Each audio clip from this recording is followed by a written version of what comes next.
I was setting the table for dinner when Trevor said it. Mum, what happened to the Miami condo? The one worth 2.5 million. I thought I misheard him. My hands froze on the silverware. I turned to look at him. He leaned back in his chair, arms crossed, like he was waiting for a confession. Paige, his wife, sat beside him with her eyes glued to her phone, but her fingers were trembling. The kind of trembling that came from holding in something too big to carry. That was the moment the air in the room shifted. The baked chicken on the counter, the soft jazz playing from the kitchen speaker, the iced tea sweating into the glass. All of it vanished. There was only his voice echoing in my head. 2.5 million. Miami condo. I opened my mouth, closed it. My voice came out low, cracked. Condo. What condo? Paige looked up. She didn't speak, just turned her phone around and slid it across the table toward me. On the screen was a photo of a document, a notarized form, my name at the top. A blurry signature at the bottom that looked vaguely like mine if you tilted your head and squinted. The address on the form? A penthouse unit in Brickell Bay. Trevor watched me like a hawk. You signed off on it last year. Don't you remember? That's what you told me when we talked about taxes. You were trying to offload liabilities. Right. I blinked. My heart beat a little faster. My mind searched itself, flipping through dates, paperwork, bank meetings, even memories I didn't want to revisit. No trace. I never owned a condo in Miami. I never signed anything like that. I shook my head slowly. I never bought a condo. I never signed that. He scoffed. Mum, you've been saying for years you wanted to simplify things. We all supported you. But now you're backpedaling. If this gets messy legally, don't think it won't affect all of us. All of us. Like this was my fault. Paige finally spoke. Her voice was soft, almost pitying. It's okay, Evelyn. Memory slips happen. Even I forget things sometimes. Don't worry. The way she said that. Don't worry. Like I was a child who'd misplaced her lunchbox. Not a woman who'd paid off their mortgage, put food on the table for 3 decades, and worked double shifts through chemo to make sure Trevor didn't have to drop out of college. I straightened up, looked her right in the eyes. I'm not forgetting anything. She blinked, lips parting just slightly. That shook her. Good. Trevor didn't back off. He pulled out another paper, this one in a red folder. This is a verification letter from the mortgage company. You used the condo as leverage to secure a financial vehicle for estate restructuring. You signed here. And here. He pointed. We just need you to finalize this last acknowledgement form. That way everything's clean before next quarter. He handed me a pen. My hand stayed in my lap. I didn't sign that. I didn't buy that property. I didn't restructure anything. His voice dropped. So did the mask. This isn't a joke. We're trying to help you clean up your finances before you lose the ability to handle them on your own. There's no shame in asking for help. But pretending like this didn't happen. That's dangerous. I stood up. My hands were shaking now, not from fear, from something else. Something hot and rising. Anger, yes, but more than that. Violation. Betrayal. They looked up at me like I was about to lose it. But I didn't raise my voice. I didn't throw the pen. I didn't cry. I just stared at both of them and said it as calmly as I could. You forged my name. You stole my mail. You think I won't do anything because I'm old? Neither of them moved. The speaker in the kitchen skipped. Jazz turned to static. I walked to the hallway, opened the little drawer by the door, and pulled out the old file folder where I kept every real signature of mine on record. Tax documents, old home loan agreements, Copies of letters notarized during my husband's illness. Every single one. I held the folder in my hand and turned back to them. Don't worry, Trevor. You'll get your signature. Just not the one you want. Then I walked to my bedroom, closed the door, and locked it for the first time in years. Let me know, listeners. Have you ever felt like someone in your own family was waiting for you to get weaker, just so they could take more from you? Leave a comment, because what they didn't know is that I was about to show them just how strong I still was. The next morning, I found an envelope stuffed under my front door. No stamp, no return address, just my name in bold black ink across the front. Inside was a single sheet of paper, an acknowledgement form with a blank line at the bottom for my signature and a sticky note attached. It read, "Let's make this simple." I didn't call them. I didn't respond. By noon, Trevor came over unannounced, let himself in like he always used to. He didn't bother knocking, just walked into the kitchen and started talking like he lived there. Said the paperwork was overdue. Said delays would raise red flags with the mortgage company. Said he was only trying to smooth the process before tax season rolled around again. Then he smiled. That kind of smile people use when they're done pretending to be nice.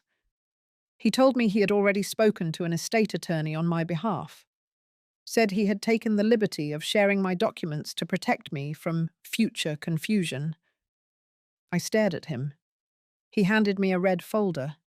Said it contained all my updated assets, including the Miami condo, with valuation documents and projected appreciation over the next 5 years. On the top page, in bold, current owner, Evelyn Grace Marston. I flipped through it. Every page felt colder than the last. There were highlighted sections marked for review and authorization. I looked up. Trevor didn't blink. I asked when he added my name to this property. He said nothing at first, then muttered that it was handled discreetly as a tax maneuver. I told him I never bought that condo, never visited it, never even saw it in a brochure. He shrugged, said the deed had my name on it now and that trying to reverse anything would cost both of us a lot of time and trouble. Then he told me that resisting this would make me look unstable in front of legal counsel, that it would delay their upcoming refinance and maybe even trigger a formal review of my capacity to manage my own affairs. He closed the folder gently. I knew what that was. A threat wrapped in concern. Before he left, he said one more thing. He said Paige had reached out to a long-term care coordinator just in case I needed extra help managing things. They were exploring options. That afternoon, I walked outside to collect the mail. The mailbox was empty, but I could feel something was wrong. I checked the trash bin near the curb and found a torn envelope with the IRS seal still visible. It had my name on it. They were screening my mail. Later that night, I searched the kitchen drawer for my birth certificate and social security card. The folder I always kept them in was there, but the documents were missing. In their place was a single sheet of printer paper with a checklist written in Paige's handwriting. Item 3 on the list: consolidate Mum's ID into central file. The next morning, I drove to the local post office, waited in line, asked to verify my mailing address and check if a change had been requested. The clerk typed something in and looked up slowly. She asked if I had recently authorized a forwarding request. I told her no. She leaned in and quietly said a change had been made 2 weeks ago. All of my mail was being sent to a private P.O. box in Trevor's name. I asked her to reverse the change immediately. She printed out a verification form. I signed it. Outside, I sat in my car and watched the paper flutter in my lap. My name, my address, my son's name next to a box number. They weren't just lying. They were erasing me. That evening, Paige arrived while Trevor was at work. She let herself in too, brought a bag of groceries. said she was trying to reconnect, and hoped we could share a nice dinner to talk things over. She made herself tea, walked around the kitchen like she owned it.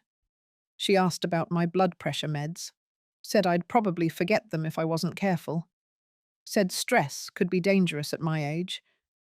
Then she pulled out a tiny bottle of pills from her purse, said they were herbal, said she'd ordered them for me online to help with memory focus, said they were all natural. I watched her place them neatly on the counter. Then she smiled that soft, patronizing smile she always used when she was about to lie. I didn't touch them. I didn't say a word. I let her finish making her tea, let her clean up the kitchen, let her lock the front door behind herself when she left. Then I picked up the bottle. I looked it up. The pills were real, but they weren't harmless. They were flagged for memory alteration side effects in patients over 65. That night, I sat at the edge of my bed and looked at the only photograph I kept on the nightstand. The one of Trevor as a boy, 7 years old, grinning, holding a kite I'd helped him make for the school fair. Then I opened my laptop, and I started a new folder. I named it Evidence. By the end of the week, I had 17 files in it. They wanted to paint me as forgetful. I would make sure the only thing I ever forgot was how much I once loved them. By the end of that week, I stopped pretending things might settle down on their own. On Friday morning, a white SUV pulled into my driveway just before 8. I watched from the living room window. Paige stepped out with a clipboard in one hand and a tall man in a navy windbreaker trailing behind her. He didn't look like a friend. He didn't smile. They didn't knock. They stood on the porch, talking for a few minutes, then slipped a folded brochure between the doorframe and the screen. When they drove off, I opened it. The cover read, Transition Care and Property Support for Seniors. Inside were bullet points. Assistance with document review. Housing transfer support. Medical guardian referrals. All underlined. At the bottom was a sticky note. This time, no cute handwriting. Just 3 words in block capital letters. We are ready. They were escalating. I wasn't scared.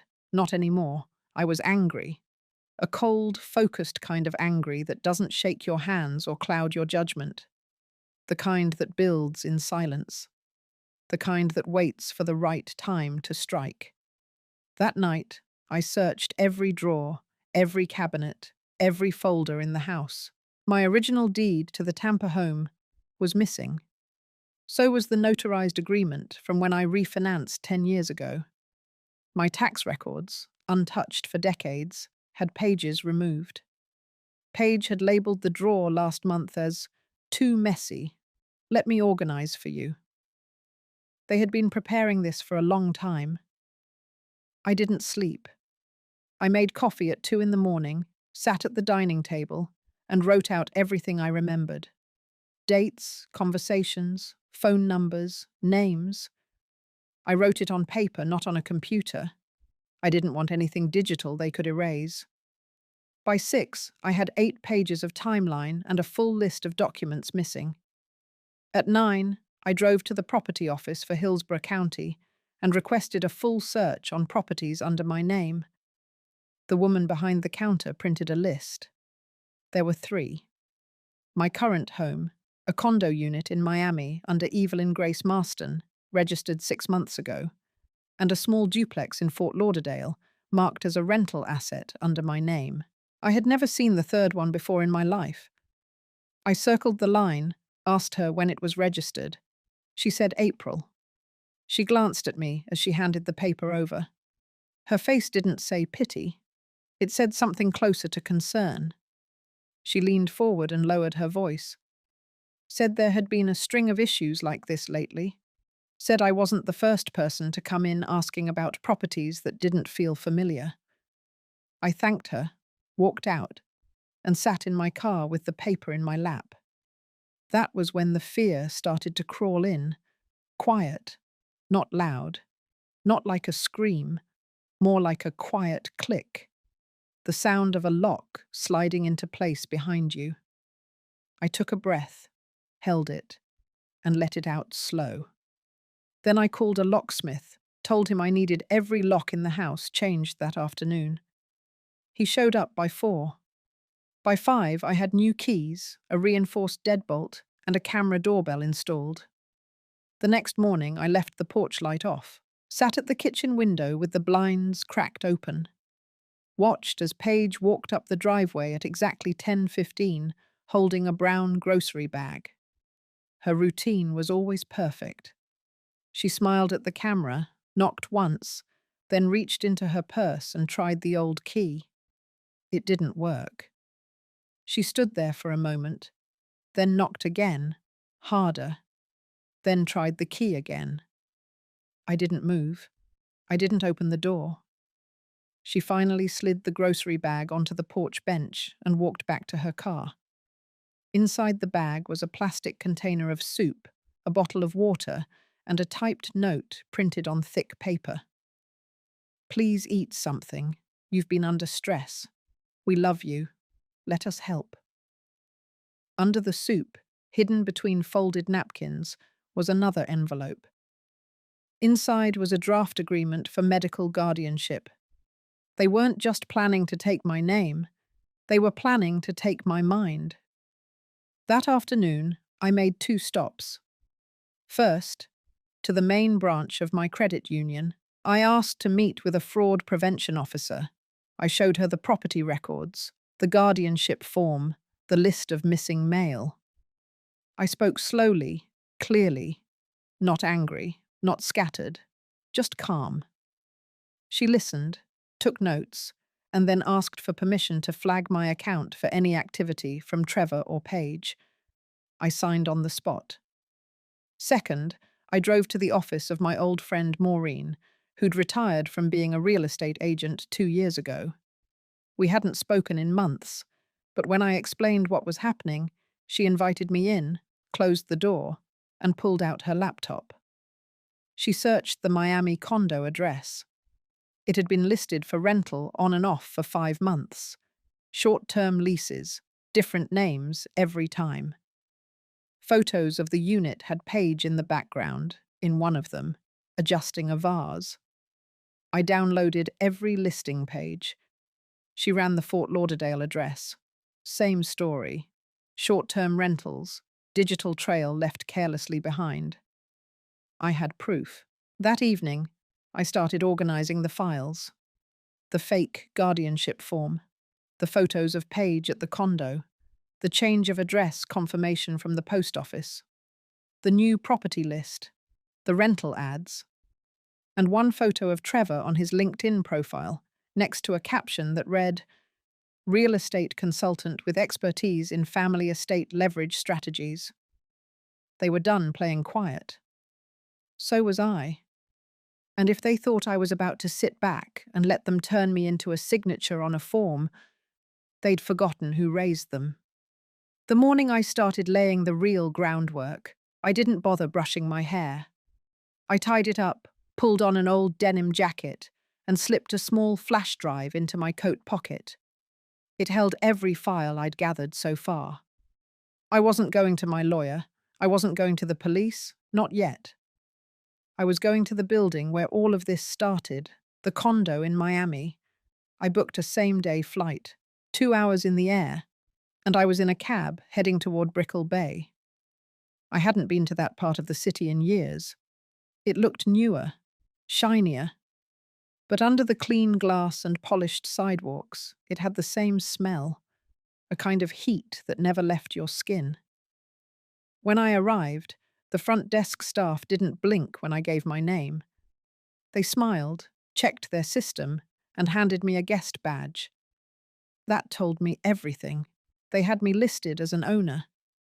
I took the elevator up to the 24th floor. The hallway smelled like lemon cleaner and hotel sheets. I walked to the unit number that matched the address on the paperwork and stood in front of the door. My own name was taped to the box above the buzzer. The door opened before I knocked. A man in khakis and a linen shirt blinked at me. He looked like he had just come back from the pool. He said the cleaning lady told him someone was coming to do a walkthrough. He invited me in. I didn't correct him. The place was staged.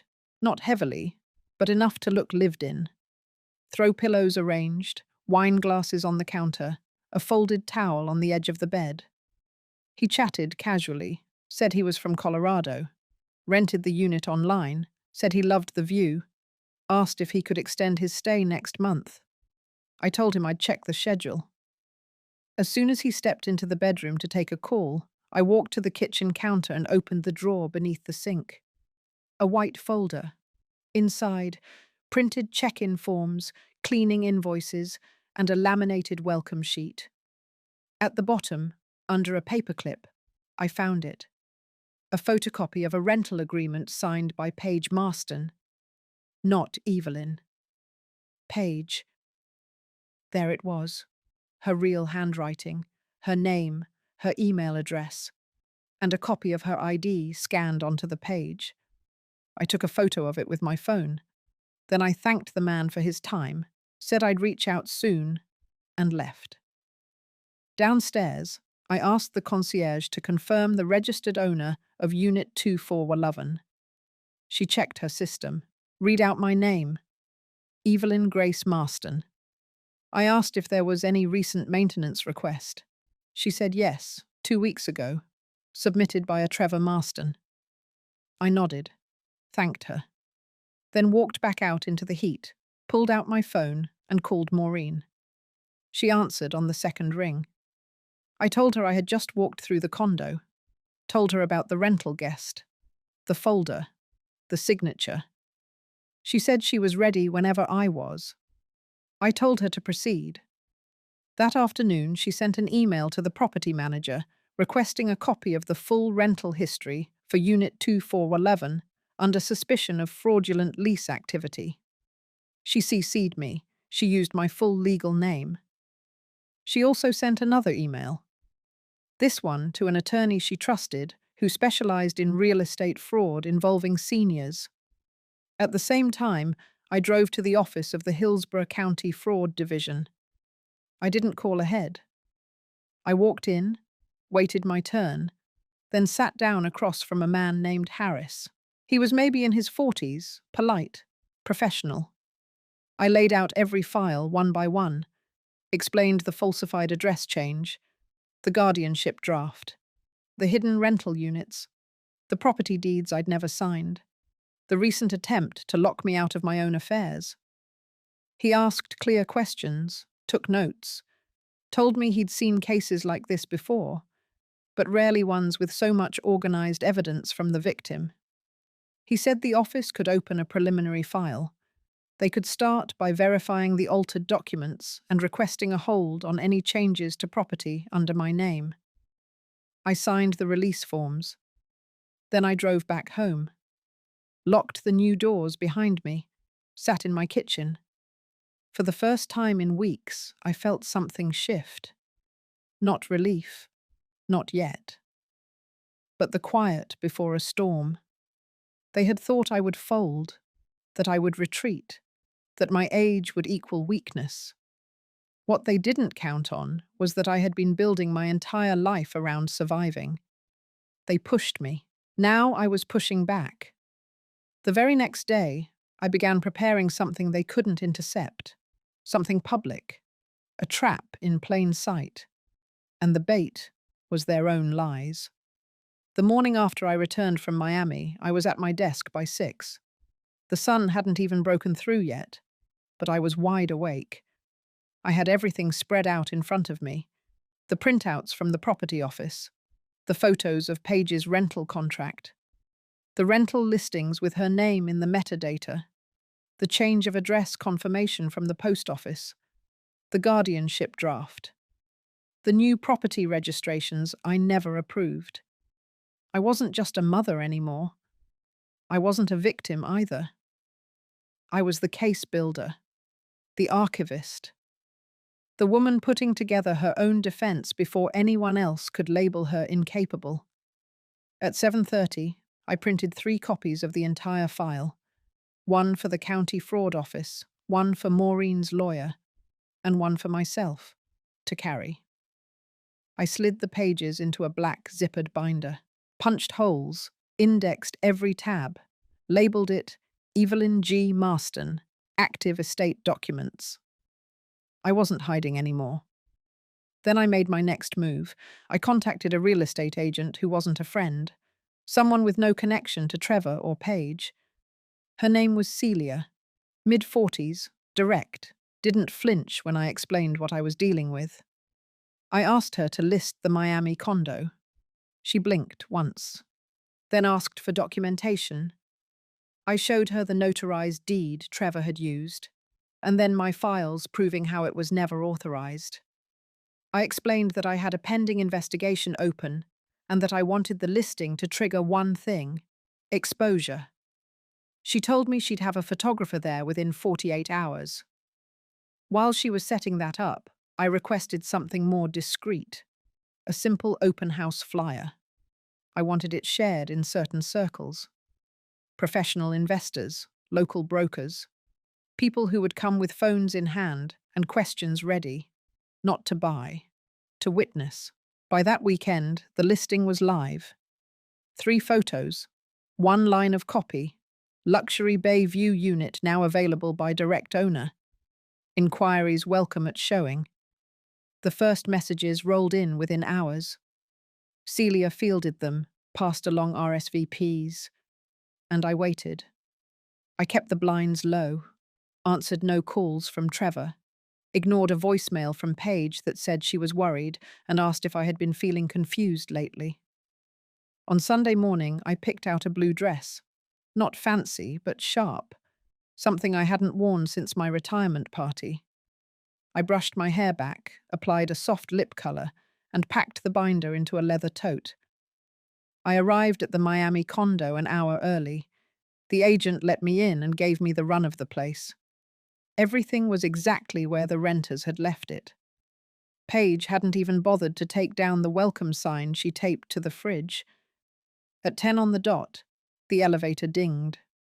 The first wave came through. Quiet professionals, a few couples, 2 women with tablets, then a man in a navy blazer with a real estate logo on his sleeve. 10:15. Trevor walked in. He froze when he saw me. Paige came in behind him. Her hand slipped off his elbow the second she spotted the guests inside. She recovered quickly. Put on that smile. I didn't wait. I welcomed everyone, thanked them for coming, then raised my voice just enough to carry across the open floor plan. I told them the property was under pending legal review, that certain documents had been falsified, that a correction was in process. I saw Paige's eyes dart toward the hallway. Trevor stiffened. Then I opened the binder. I pulled out the printed rental agreement with Paige's signature, then the metadata printouts, then the notice from the county that the duplex in Fort Lauderdale was never declared on my behalf. I laid out the timeline, calm, clear, controlled, and I read aloud the part in the guardianship draft where Paige listed herself as primary medical contact. No one interrupted, no one moved. Then I turned to Trevor. I told him I had filed a formal complaint with the county, that a fraud investigator had flagged activity under his name, that any move he made from this point forward would be seen as tampering with an active investigation.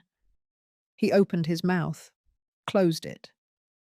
Paige's smile cracked for the first time in weeks.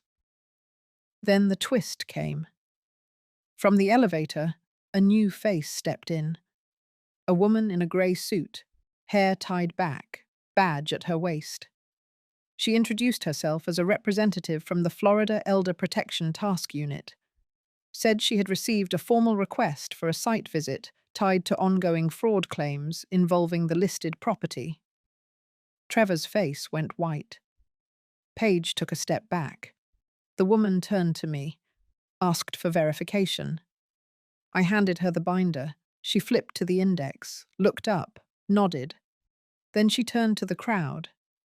calmly stated that this was no longer a showing, but an active investigation zone. She advised the guests to exit and encouraged any witnesses with questions to reach out to her department. And just like that, the open house became an open file. Trevor tried to say it was all a mistake, that things had gotten mixed up, that I had misunderstood the forms. The woman didn't even blink. She said quietly that the state took advantage of seniors very seriously. Then she asked Paige if she had anything to declare before the unit was locked for inspection. Paige turned toward the kitchen, said nothing.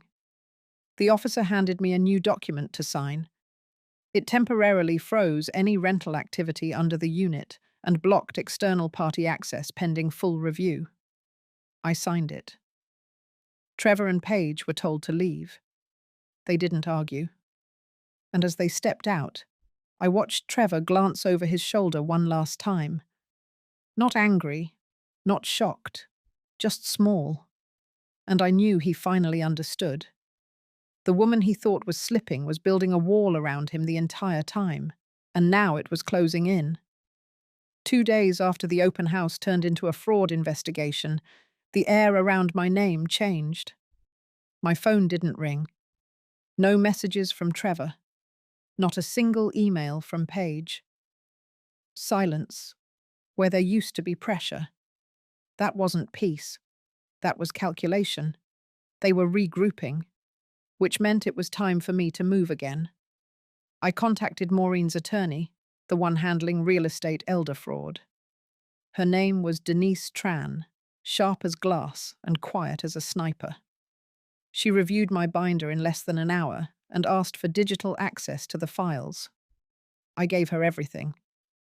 Denise said she would submit a motion to freeze all property actions related to my name in both Hillsborough and Miami-Dade counties. That included the Tampa house, the Miami condo, and the mystery duplex in Fort Lauderdale. She explained that while the legal wheels turn slowly, a paper freeze would send a message fast. She also flagged something else. She found that the original deed for the Tampa house had been requested from records 3 weeks ago. Not by me, not by my lawyer, but by a notary service working with a company that specialized in elder estate restructuring. She traced the service to a man named Alex Roman, initials AR. That was the same signature on the so-called notarized document for the condo sale. Denise raised one eyebrow when she said it. We both knew what that meant. Trevor had used a personal connection to falsify notarization. I asked her to dig further. She said she already started. The next day, I returned home and opened the mailbox to find a formal letter from a local care facility. Inside, a brochure and a welcome note. The message was polite but firm. My pre-admittance packet was enclosed. A room had been tentatively secured. I hadn't asked for it. I called the number listed at the bottom. The woman on the other end confirmed a family member had submitted my application with basic health information, recent prescription history, and a copy of my ID. She asked if I still intended to check in next week. I told her I had no idea what she was talking about. She apologized, said it was common, said sometimes kids try to plan ahead. I hung up. I stood in my living room and stared at the dining chair where Trevor used to sit when he was 10. Used to laugh with his mouth full, track mud across the floor, tell me he loved me without blinking. Now he was trying to tuck me away like a file he didn't want to deal with. I walked into my bedroom, opened the dresser, and pulled out a small fireproof lockbox. Inside were the last few original papers I had left untouched. My marriage license, my husband's military burial certificate, a letter from the VA regarding my benefits, and one yellowed envelope from a lawyer in Ocala. It was the updated will I had signed after my husband died. I pulled it out, read the names. Trevor listed as executor. Everything else, split quietly between him and a few charities I had worked with. It no longer felt right. That afternoon, I made an appointment with Denise to update the will. I removed Trevor as executor. I assigned Denise's office to manage all estate matters if anything ever happened to me. I redirected charitable donations. And I added a new line. Any claim to property, accounts, or medical decisions made on my behalf without direct in-person consent was to be nullified, reported, and legally challenged. Denise slid the papers back into a folder and looked at me carefully. I told her I didn't want to be safe anymore. I wanted to be untouchable. That evening, Maureen called. Her voice was sharp. She said a former client of hers had reached out, confused. Apparently, Paige had contacted the woman to inquire about selling a waterfront property. When asked whose name the title was under, Paige said it was a family transfer and the paperwork was being finalized. It was the Tampa house. They were trying to sell my home. Without a word to me. Without even waiting for the dust to settle in Miami. I hung up the call and didn't pause. I drove straight to the county office. I stood in line. I requested a hold on title transfer for my home. Presented Denise's authorization. Presented my ID.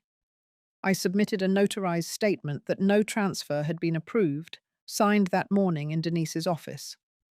I left with stamped papers in my purse. By the time I got home, a storm had started rolling in. Thunder just far enough to rumble. Rain not yet falling. I brewed coffee, sat at the kitchen table, opened the laptop and accessed my security cam feed. At 7:43 p.m., the screen blinked. Trevor pulled into the driveway. Alone. He walked up the path, slow, like he expected a trap. He rang the doorbell. Waited. I didn't answer. He knocked once, twice, loud. Then he leaned in, spoke close to the door, like I wouldn't hear the words otherwise. He said I was making things worse, that this could have all gone smoothly, that they were just trying to protect me from getting in over my head. Then his voice dropped. He said if I didn't cooperate, I would end up alone, broke, and declared unfit. I watched him walk back to his car. The storm broke just as his taillights disappeared down the street. Rain hit the windows like coins. I sat in silence, heart steady. They thought they were closing in, but the circle was mine now. I had just removed them from it. Permanently. By Monday morning, I had already booked the space. It was a clean, neutral conference room inside the local community centre, the kind with beige walls, folding chairs, and a podium that smelled faintly of lemon polish. I picked it for a reason. It wasn't dramatic, it wasn't showy, but it was public. And every corner of that room had clean sightlines and full visibility. The title on the sign-up sheet was simple: Real Estate Scams Targeting Seniors, a Community Awareness Session. I asked Maureen to help me spread the word. She passed the notice to her neighbourhood groups, the HOA board, and a handful of local agents she knew had been brushed by situations like mine. No names were mentioned, no threats were issued, just a quiet invitation to come listen. I brought the binder. I also brought copies. 36 full-colour packets, each one labelled, sorted, and hole-punched. The first 10 guests arrived right on time. 2 real estate professionals, 1 woman who ran a local support group for retired nurses, and an off-duty sheriff's deputy who'd heard from his aunt that something serious had gone down in Miami. By 6:45 p.m., all chairs were filled, even the back row. A few people stood by the wall. I recognized 2 from Trevor's former brokerage circle, another from the condo building management team in Brickell. Then Paige walked in. Hair curled, face perfectly done. A beige wrap sweater and diamond earrings that caught the light every time she moved her head.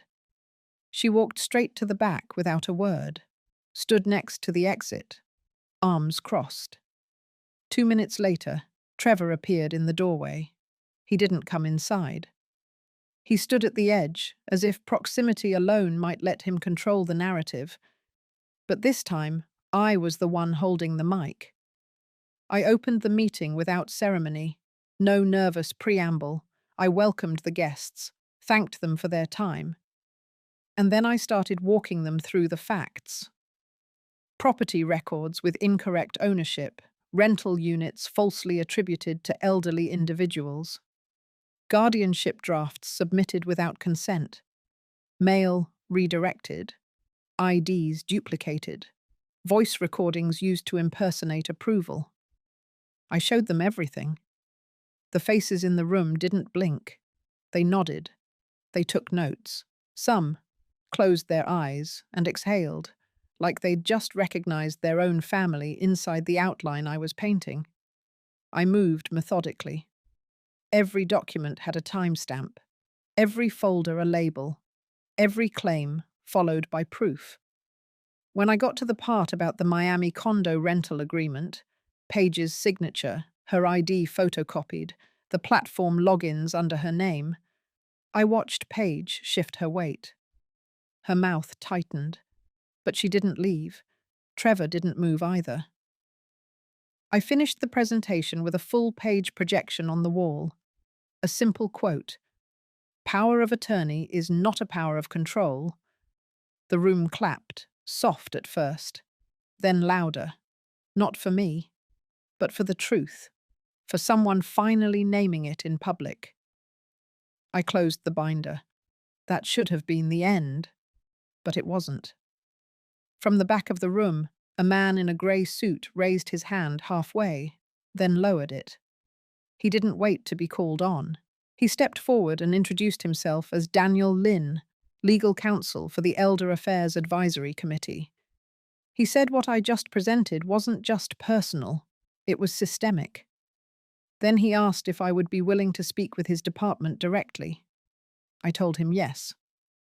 As the room began to clear, Paige stepped toward me. Her voice was low, almost calm. She said I had embarrassed them, that things would never be the same after this, that Trevor was considering legal action. I told her the law was already involved, that if Trevor wanted a courtroom, he could have it, but he'd be the one sitting on the wrong side of the table. Her mouth twitched, just once. Then she turned and walked out. Trevor followed. No words, no expression. After they left, I sat back down. The last person to leave was Maureen. She hugged me tight, said I hadn't just protected myself. I'd cracked something open that people had been whispering about for too long. I nodded. The drama they started in silence had now been spoken aloud, in front of a room full of witnesses, recorded, shared, filed. And I wasn't done. The next morning, Denise filed for a temporary injunction against any transfer, sale, or legal claim tied to my estate. The freeze was now statewide. Trevor was named in the order. So was Paige. 2 hours later, we received confirmation that an audit had been opened on the real estate activity linked to both of them, including the name of the notary, Alex Roman. A separate agent from the state licensing board reached out, quiet, but firm. Said Roman's notary status was under emergency review. By noon, the dominoes had started to fall. What began as whispers in my own kitchen was now echoing in offices they used to walk through like they owned them. And from here on out, every door they knocked on would remember mine had been the first they tried to lock from the outside. They underestimated the woman behind it. Now they would learn. By Thursday morning, the tone of everything changed, not just in paperwork or procedure, but in the faces of people who used to look through me like I was furniture. The woman at the bank branch who once waved me off when I asked about an unauthorized withdrawal now stood to greet me. She called in her manager without being asked. The manager offered me coffee before I sat down. Denise had filed everything needed for the formal injunction, but this visit was for something else. Something I wanted documented in person. I signed the form requesting a full review of all joint accounts ever opened under my name. I authorized a freeze on anything with Trevor's signature voice print, or stored credentials. I revoked power of attorney he had quietly filed years ago and never told me about, the one he used during my knee replacement recovery. I had no memory of signing it. He probably told me it was insurance paperwork. The bank issued the official removal order. I watched the teller click the keyboard, saw my name shrink away from his as it disappeared from their shared records. It wasn't about the money, not fully. It was about name, control, and today I was taking mine back. By mid-afternoon, I had a certified letter ready for delivery, addressed to Trevor, copy to Paige. It outlined the formal revocation of all access to assets, property, mail, records, and medical authority. It included the case file number tied to the elder fraud investigation, and it carried a single line in bold. All future contact must proceed through legal counsel. There would be no more visits, no more dropped-off soup, no more soft-spoken manipulations wrapped in grocery bags. Around 5, the phone rang. I let it go to voicemail. Trevor's voice cracked on the recording. He said he didn't know how things got to this point. He said he never meant for me to feel betrayed. He said this could still be fixed if we just talked like a family. He used every word except the ones that mattered. He never said sorry. He never said guilty. He never said he was the one who started this. I deleted the message. The next morning, I received an email from the Department of Business and Professional Regulation. Subject line, follow-up regarding Mr. Alex Roman. They thanked me for my cooperation, informed me that Roman's notary license had been suspended, pending full investigation. That evidence tied to improperly verified documents, including those impacting me directly, had triggered a multi-county review. Attached was a PDF. One of the pages included a scan of the document with my forged signature. Below it was Roman's rubber-stamped seal. Underneath, a note from the compliance officer read, "Signature verified using digital image only. No in-person identification confirmed." It was clear now. There was no accidental paperwork, no miscommunication. They hadn't just taken advantage of trust. They had built a system around avoiding it entirely. That afternoon, I met with a local reporter. Her name was Danielle. Late 30s, straightforward, sharp voice. She covered elder exploitation and financial fraud. We didn't speak on the record, not yet. I gave her the outline, told her I was preparing to speak publicly if necessary, told her she could confirm my identity with the County Fraud Division. She took notes, asked the right questions, promised to follow up. Before I left, she gave me her card. On the back, handwritten in pen, she'd written one word: brave. I didn't feel brave. I felt clear. Back home, I opened the windows. The air was warm, still. I poured a glass of water and sat at the kitchen table. The house was silent. For once, that wasn't a bad thing. I spent the rest of the evening preparing for the next step. It was time to address the HOA at the condo building. Not with drama, with facts, with documents, with law. I made an appointment with the building manager for a formal hearing. I requested time to present misuse of unit access, unauthorized guests, and fraud conducted under their roof. They approved it, offered me 15 minutes on the agenda. I showed up with a stack of printed documentation and a calm voice.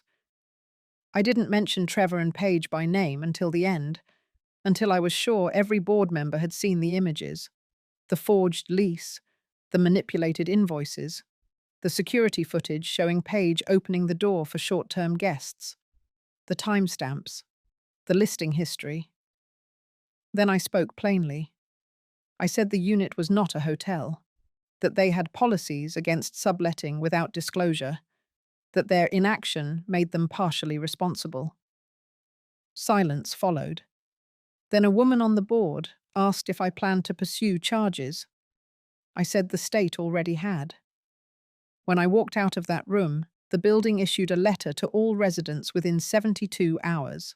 It reminded them that subletting without approval would result in fines, suspension of access privileges, and potential legal follow-up. It didn't name anyone, but the message was clear. The hallway cameras caught Trevor packing up personal items from the condo the next day. Paige didn't appear. I watched the footage on a private feed sent by the building manager. He didn't smile. He didn't slam doors. He just moved like a man who finally understood he wasn't invisible anymore. By the end of the week, my phone rang again. This time it was the lawyer Trevor had retained. He was polite, professional, requested a meeting. Denise took the call, scheduled the meeting for Monday. I would attend. But not to settle. I would attend to witness him say the words he had avoided since the beginning. Not in a voicemail, not in a whisper. In writing, in front of counsel. I would sit across from the man who tried to erase me, and I would do what he never expected. I would stay silent. Because by then, everything that needed to be said would already be written in documents, signed by attorneys, and stamped by the very system he tried to manipulate. The same system that now had him under review, under pressure, under oath, and the silence between us would be louder than anything he had ever said. The meeting was scheduled for 10 sharp on Monday morning. Denise and I arrived 10 minutes early. The law office was quiet, clean, one of those mid-rise buildings that looked generic from the outside, but reeked of polished money on the inside. The receptionist offered us water. Denise declined. I didn't speak. At 9:58, the opposing counsel entered. A man in his 50s, tailored suit, leather briefcase, pleasant voice that tried to soften the edges. Behind him, Trevor followed. He looked older than he had 2 weeks ago. His jaw was tight, shoulders stiff, the way someone moves when they've spent too many nights drafting apologies that still don't sound right. I didn't stand. I didn't smile. He didn't look me in the eye. We were directed to a private conference room. Long table, 4 chairs, no coffee, no distractions. The lawyer began with formality, stated their intention. They were here to discuss resolution, not conflict. Said the situation had clearly escalated and that both parties might benefit from putting the matter behind them. Denise let him talk. She didn't interrupt. When he finished, she opened her folder, pulled out a printed copy of the fraud report, the rental documents, the notary complaint, and the injunction order. She laid them out, one by one, forming a line between us and them. She spoke in a steady tone. She reminded him that my assets had been tampered with, my signature falsified, my accounts infiltrated, and my independence compromised.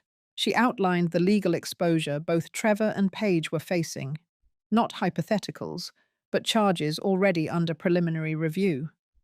Then she made it clear. This was not a negotiation. This was a formal reading of boundaries. Trevor's lawyer adjusted his tie, reached for his briefcase, pulled out a pre-drafted letter and slid it across the table.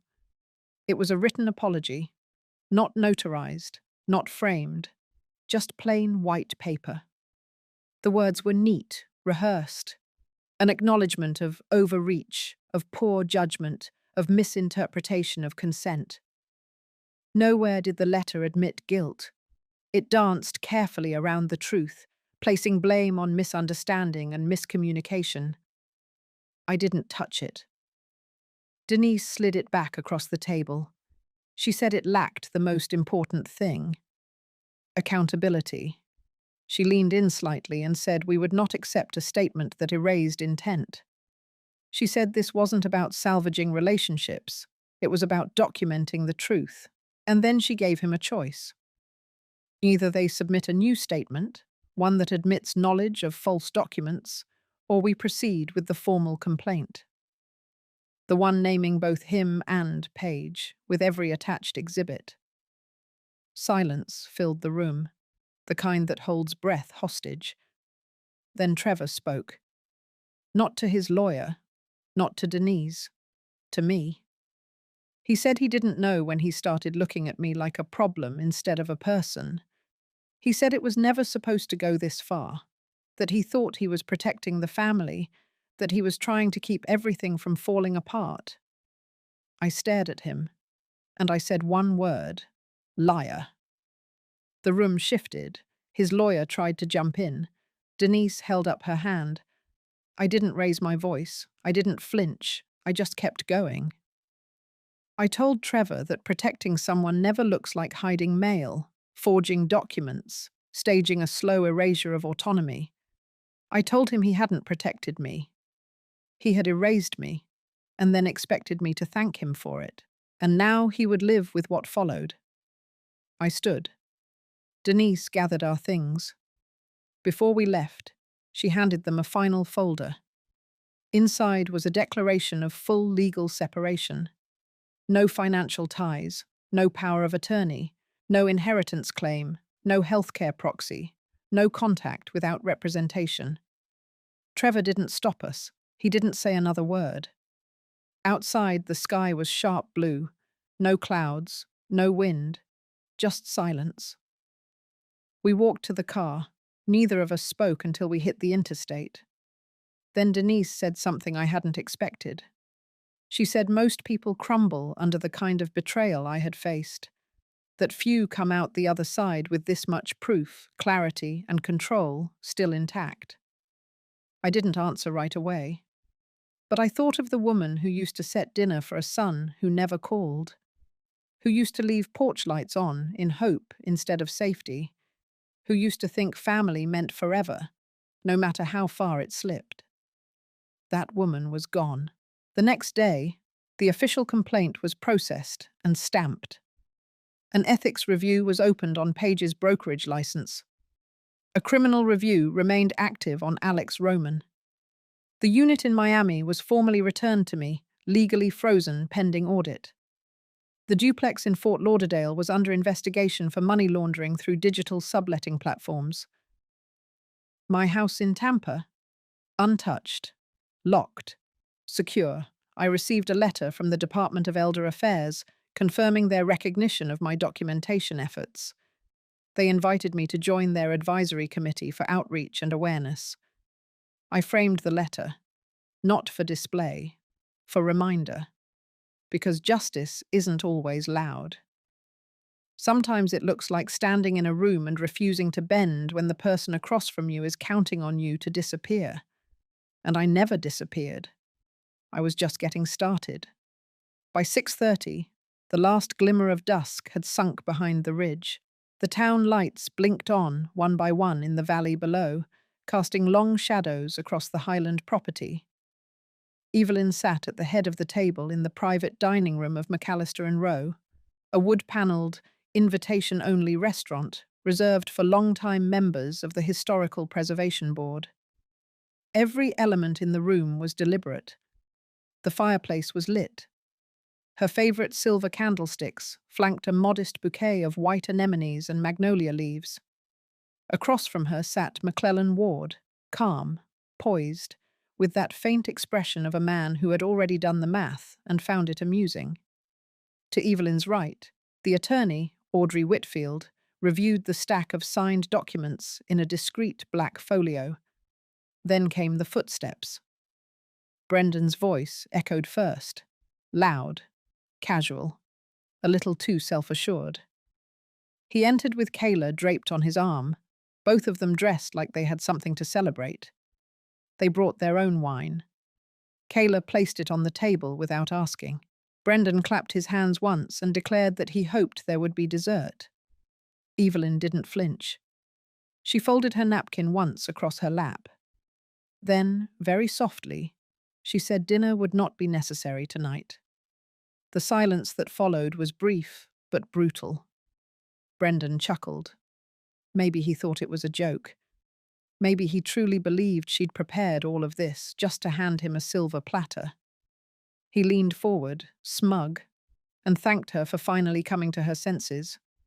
said he had already picked out a contractor to renovate the ranch entrance and a consultant for a short-term rental business targeting film crews. Evelyn looked at Audrey, who reached into the folio and slid 3 documents onto the table. One for Brendan, one for Kayla, one for the press, she said. That would be released in 24 hours. The first page was Evelyn's revised trust declaration. The second was the dissolution of all prior estate plans involving the Whitaker Ranch as an inheritable asset. The third was the official foundation charter and endowment record for the E.M. Whitaker Legacy Fund, now fully operational and independently managed. Brendan blinked. Kayla tilted her head like she couldn't quite read the page. Evelyn kept her voice low, measured, almost clinical. She explained that the ranch was no longer family property, not under any legal definition. She explained that every structure on the land had been assessed and repurposed under a conservation and education clause, which now made the property tax-exempt, but also non-transferable. She explained that the Legacy Fund had already begun partnerships with 6 local organizations, including the Veterans Agricultural Recovery Coalition and the Mountain Women's Housing Initiative. She explained that the guest lodges Brendan had been eyeing were now short-term housing for displaced women, most of whom had been forced out by their own children or caretakers. Brendan's voice cracked first. He asked where this was coming from, why she would do this after all he had done to step up. Kayla leaned away from him slightly. Evelyn heard her whisper something under her breath. It sounded like selfish. Evelyn turned to McClellan, who had said almost nothing all evening. He spoke with the kind of patient authority that didn't need to shout. He explained to Brendan that the land was now held in a protected structure that no court in the state would touch, that the ranch could never be sold, that no private party could profit, and that Evelyn had retained a life lease to the main house and surrounding pasture until her death. Brendan leaned back in his chair like he had been slapped. Kayla stood up. She muttered something about this being manipulative, about this being emotional blackmail. She said no one in their right mind would give away something that big without being pressured. That's when Evelyn took out the envelope. She slid it across the table to Brendan. He opened it. His eyes scanned the pages. His mouth stayed open, but no words came. Inside was a printed transcript, edited for clarity, dated and time-stamped. A full copy had already been sent to Evelyn's counsel and notarized as part of her declaration package. It was the recording from the office, the one from that rainy Thursday. His voice calling her a placeholder. Her son's voice saying she was only useful if she stayed quiet. Her son's voice laughing at the notion of gratitude. Audrey tapped the table gently, explained that the content had not been released publicly. Yet. That this wasn't about revenge, that it was about clarity. Kayla didn't say another word. She grabbed her purse and stormed out. Brendan sat perfectly still. The candlelight flickered across his face. His knuckles were white. Evelyn finally stood. She didn't yell. She didn't even raise her voice. She said he could visit the ranch if he wished, but only during visitor hours. She said she hoped he would come, not as a son hoping for a title, but as a man willing to understand why legacy meant more than ownership. McClellan offered to drive her home. Brendan didn't move. He just stared at the table. Outside, the cold had deepened. The stars stretched in every direction, unbroken by noise. Evelyn looked out the window as they pulled away from the restaurant. The silhouette of the mountain range stood tall in the distance. Her late husband once told her that land is only as sacred as the way it's treated. Tonight, she had finally understood what that meant. By the time I pulled into the Crestwood Hall parking lot, the sky had turned that familiar kind of grey that made the building's polished windows feel colder than they were. Inside, I could already see people gathering through the glass.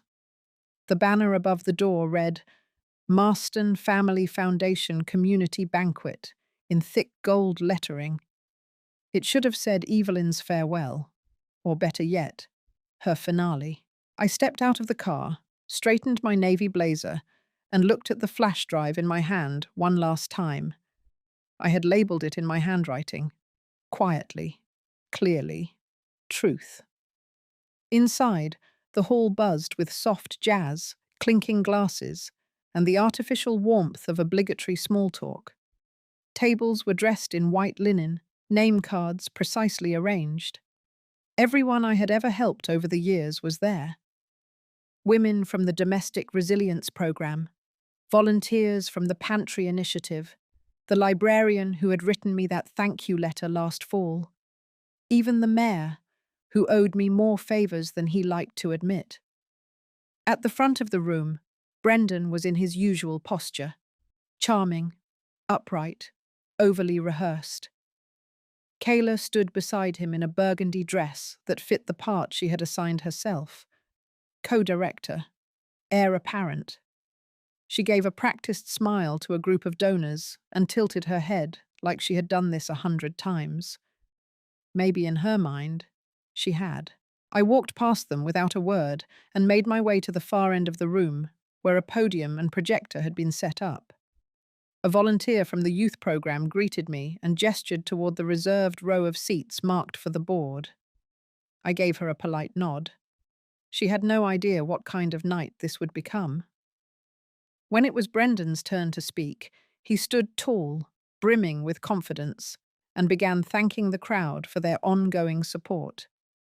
He made sure to mention his efforts, his vision, and how proud he was to be continuing the legacy of the woman who had made all this possible. Me. My name was said with the same hollow sincerity someone might use to thank a stranger for holding the door. I listened, face still, hands folded, letting the weight of each lie stack like bricks. He talked of expansion, new hires, a bold new vision, a future in which he and Kayla would lead the foundation forward with, in his words, renewed energy. Then came the moment he had so obviously rehearsed. He paused and turned toward me, inviting me to the stage for a surprise announcement. The crowd applauded, confused but curious. I stood slowly, walked toward the podium, and for a brief moment let the silence speak louder than Brendan's performance. I took the microphone. No shaking hands. No script. Just years of restraint finally sharpening into purpose. I thanked everyone for being there. I spoke of legacy, community, and the power of women reclaiming their stories. And then I turned toward the screen. One click. The projector flared to life. What followed wasn't a sentimental slideshow. It was the first of several scanned legal documents showing Brendan's attempt to reassign foundation assets to a private LLC under his control. The second showed forged letters with my forged signature. The third, bank records, dates, transfers, signatures. Gasps filled the room like a gust of wind. I didn't have to raise my voice. I only had to show the truth. Brendan's smile collapsed in real time. Kayla froze, gripping her wineglass so tightly I could see her knuckles turn white. I could feel their world beginning to tilt, and I stood steady, exactly where I was meant to be. I turned back to the crowd and spoke plainly, that I had known for months, that I had watched in silence while they orchestrated my quiet removal, that this foundation, this life's work, was no longer mine in name, but it would never belong to those who sought to twist it for greed.